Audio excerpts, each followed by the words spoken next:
The Death Omen.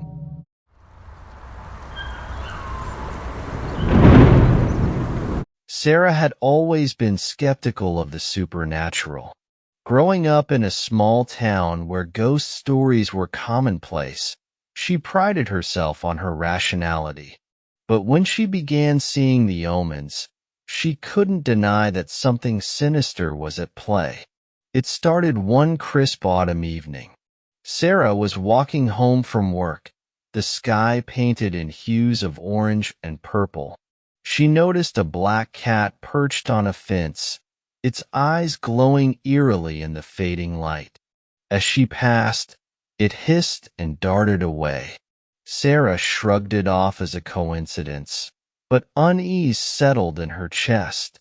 The next morning, she found a crow pecking at her window. Its black feathers were ruffled, and its beady eyes seemed to bore into her soul. She shooed it away, but the crow returned every day, always at the same time. The incessant tapping of its beak against the glass became a constant reminder of its presence. Sarah's unease grew into dread when she started finding dead birds on her doorstep. At first, it was a sparrow, then a robin, and eventually, a large raven.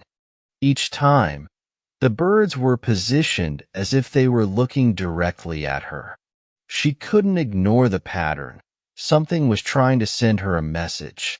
She confided in her best friend, Emma, who suggested it might be a prank. "Someone's just trying to scare you," Emma said, but her voice lacked conviction.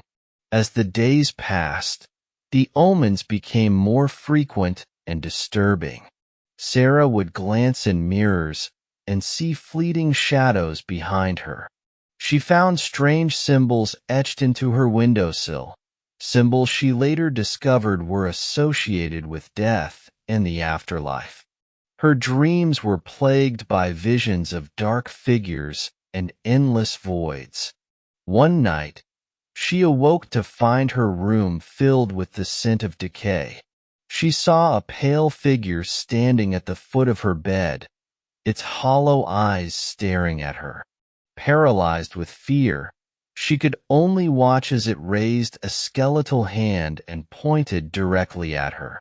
She screamed, and the figure vanished, leaving her drenched in sweat and trembling. Desperate for answers, Sarah sought the help of a local historian, Mr. Graves.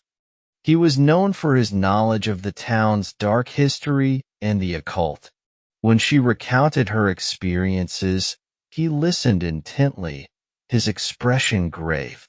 "You are experiencing a death omen," Mr. Graves explained. "In many cultures, these omens are believed to predict a person's imminent death. The symbols, the birds, the figures, they're all signs." "But why me?" Sarah asked, her voice shaking. Mr. Graves shook his head. "Sometimes, the omens choose their victims for reasons we cannot understand. But there might be a way to break the cycle." He instructed her to gather specific items: black candles, salt, and an obsidian stone. They were to perform a ritual that night to cleanse her of the omens. Sarah, though skeptical, was willing to try anything to escape the terror that had consumed her life.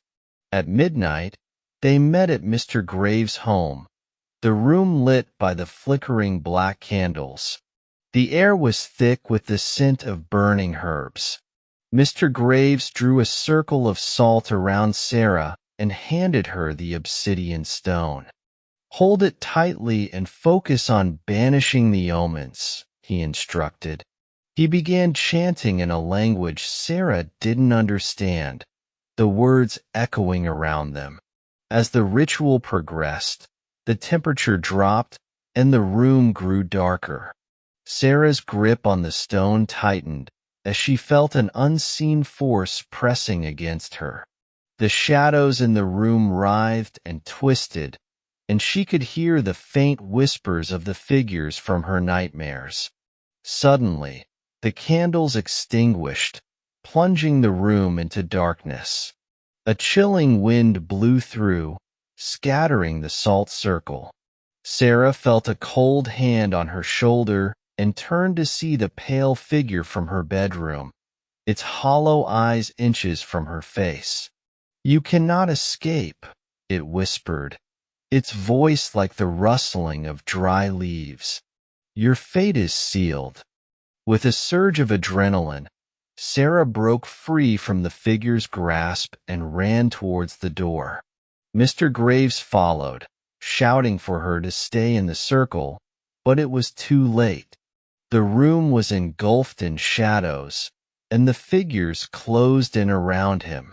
Sarah fled into the night, the cold air biting at her skin. She didn't stop running until she reached her home. Panting and terrified, she locked herself inside, hoping the ritual had been enough to save her. But the omens continued. The crows, the shadows, the dead birds, they all returned, more persistent than ever. Sarah knew she couldn't live like this. She needed to find another way to break the curse. She spent days researching death omens, contacting experts, and seeking help from anyone who might know how to save her. But every lead ended in failure, and her hope dwindled. One evening, as she sat in her living room, she noticed a new symbol etched into her window. This one was different, an hourglass with wings. She realized it was a sign of time running out. Accepting her fate, Sarah decided to write a letter detailing her experiences. She wanted to warn others about the omens and the dangers they brought. As she wrote, the room grew colder, and she felt the familiar presence of the figure. "It is time," the figure whispered, its voice filled with finality. Sarah placed the letter on the table and stood, facing the figure.